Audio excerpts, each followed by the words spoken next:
Reino Unido e Alemanha assinam Pacto Histórico de Kensington, nova era de relações. Visit, but thank you again for showing us the amazing work that you do here. This is one of the most cutting-edge facilities in Europe, home to the ExoMars rover, designed with German expertise and built right here in Stevenage. You are driving innovation in defence and space technology and making us all safer and leading us into the future. And this is the heart of what brings Friedrich and I together. We see the scale of the challenges our continent faces today, and we intend to meet them head on. But we also see the scale of the opportunities. So we have a shared resolve to shape this new era with new leadership. The UK and Germany side by side, delivering growth and security and delivering for working people. And that is why earlier today, we did something genuinely unprecedented. Building on our new agreement with the EU, together we signed the Kensington Treaty, the first ever major bilateral treaty between the United Kingdom and Germany, two great modern European nations. It's an expression of our shared aims and values.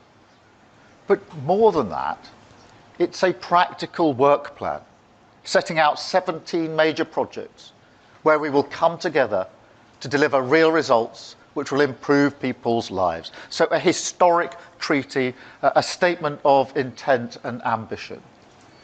And we intend to do, amongst other things, as leading NATO powers in Europe, committing not only to our mutual defence, but also to maximise the benefits of our defence spending in the shape of more jobs, more growth, and more security. Under this treaty, we will bring our industries together to boost defence exports by billions of pounds, and will speed up collaboration on high-tech weapons and equipment, strengthening NATO and keeping our people safe. Our economic links already support 500,000 British jobs. So under this treaty, we will go further with e-gate access for frequent business travellers. I know that's something very popular here. A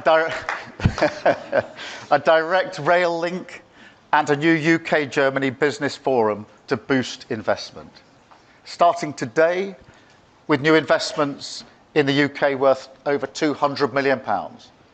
We're also deepening collaboration on science and innovation, supporting great jobs like those here at Airbus. And we're delivering new infrastructure projects, including in the North Sea energy, to produce power that is cheaper, greener, and more secure. Crucially, we're also working together on illegal migration. And I want to thank Friedrich for his leadership on this, pledging decisive action to strengthen German law this year so that small boats being stored or transported in Germany can be seized, disrupting the route to the UK. And it's a clear sign that we mean business. We are coming after the criminal gangs in every way that we can. We also discussed the appalling situation in Gaza. We are both working to support efforts towards a ceasefire and also to demand the immediate unconditional release of the remaining hostages and the immediate unconditional humanitarian access that is so desperately needed to deliver aid at volume and at speed. Finally, we discussed the situation in Ukraine. Just a few days after Friedrich took office in May earlier this year, we were both in Kyiv, shoulder to shoulder with President Zelensky, during one of the toughest moments in this horrendous war. Now we're leading the work to get the best kit to Ukraine as fast as possible. We'll keep pushing this forward together with the US and other allies, because ultimately our security starts in Ukraine. So this is a partnership with a purpose.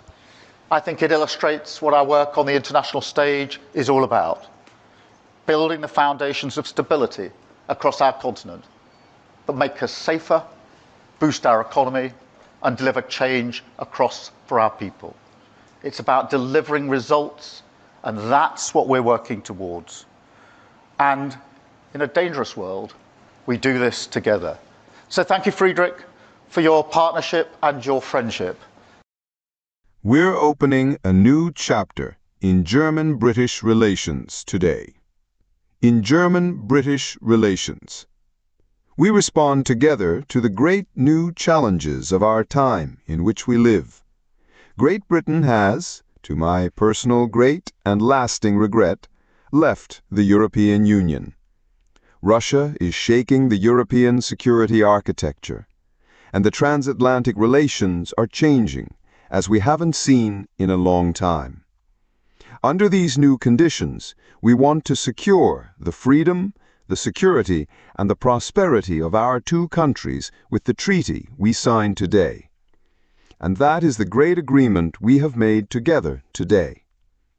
The Prime Minister and I signed the British-German Friendship Treaty today. We named it the Kensington Treaty. The reason is quite simple. We signed it at the Victoria and Albert Museum in the London district of Kensington. The location was chosen thoughtfully. The connection between Queen Victoria and her husband Prince Albert, who came from Germany, was lifelong and happy. This is also meant to be a good omen for our treaty. And this treaty is meant to shape our relations for many years and decades. Security is the common thread that runs through this treaty. We will jointly contribute to protecting and defending the Euro-Atlantic area. And ultimately, we ensure a military assistance in the event of an armed attack. We do this in accordance with our commitments in NATO. The treaty, however, is part of a larger context. We are connected with France as Germans by the Élysée Treaty. We renewed this contract in 2019, and it is called the Aachen Treaty. France and the United Kingdom are connected by the Lancaster House Treaties. These agreements are complementary. They complement each other. And that is why it is no coincidence that today, a week after the state visit of the French President Emmanuel Macron, I am visiting London. I will welcome Emmanuel Macron in Berlin next week. And in the fall, we will have the German-French hold a Council of Ministers in France. I mention this data because it shows that we, as the E3, as the three major European countries, the United Kingdom, France, and Germany, are coming together closely. In terms of security policy, migration policy, but also economic policy. To make this clear, this dynamic is never exclusive. Poland, Italy, and other member states of the European Union, other European countries, and even smaller partners are always on our minds. The new treaty is meant to change something out there in our reality. Therefore, today we agreed on an action plan with flagship projects.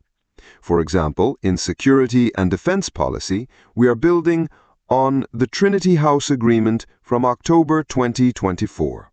Which was just a few months ago. We are jointly developing conventional standoff weapons and unmanned systems for air, sea, and land.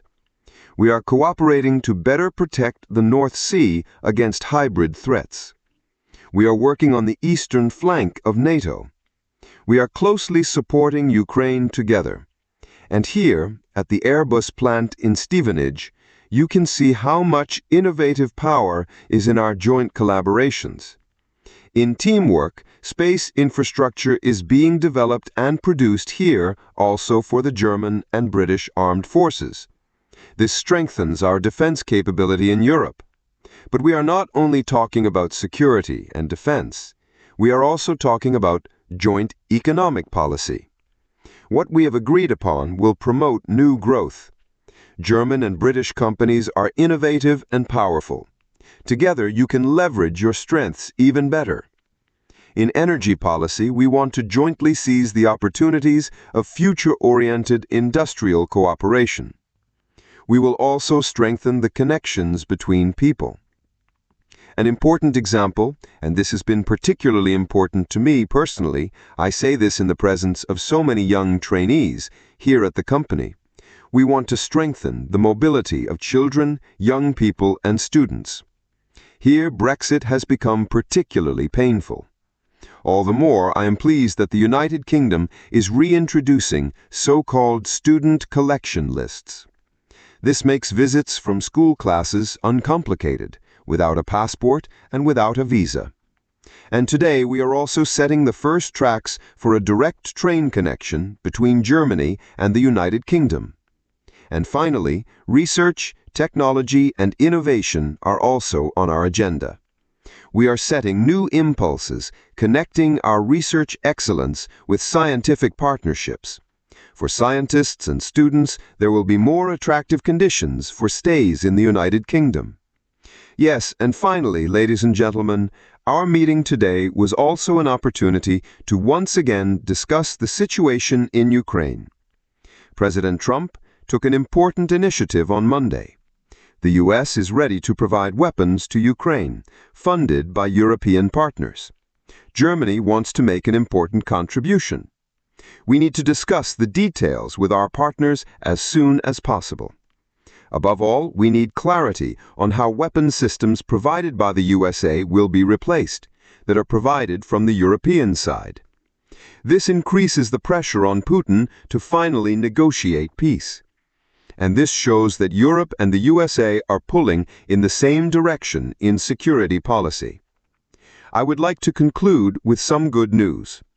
Today is also a special day, because we are celebrating the birthday of Anita Lasker-Waldfisch. Anita Lasker-Waldfisch survived the horror of the Holocaust in the Girls' Orchestra of Auschwitz. For many years, she has tirelessly advocated for freedom, democracy, and humanity. Here in London, she is celebrating her 100th birthday today. Birthday.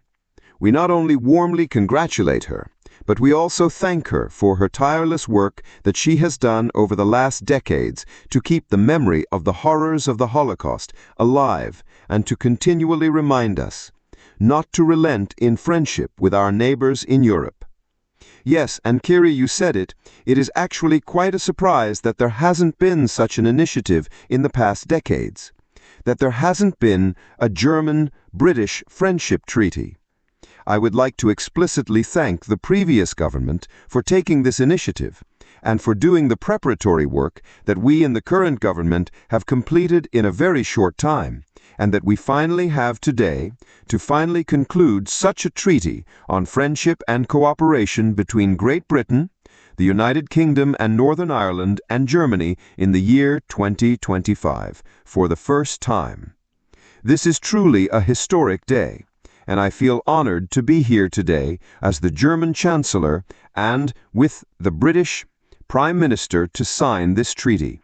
We do this not for ourselves, for both of us. We do this for our two countries, and above all, we do this for you. Also for you all, for the young generation, to whom we want to give a good perspective in this Europe that must continue to grow together, especially in Germany and in Great Britain. Thank you very much.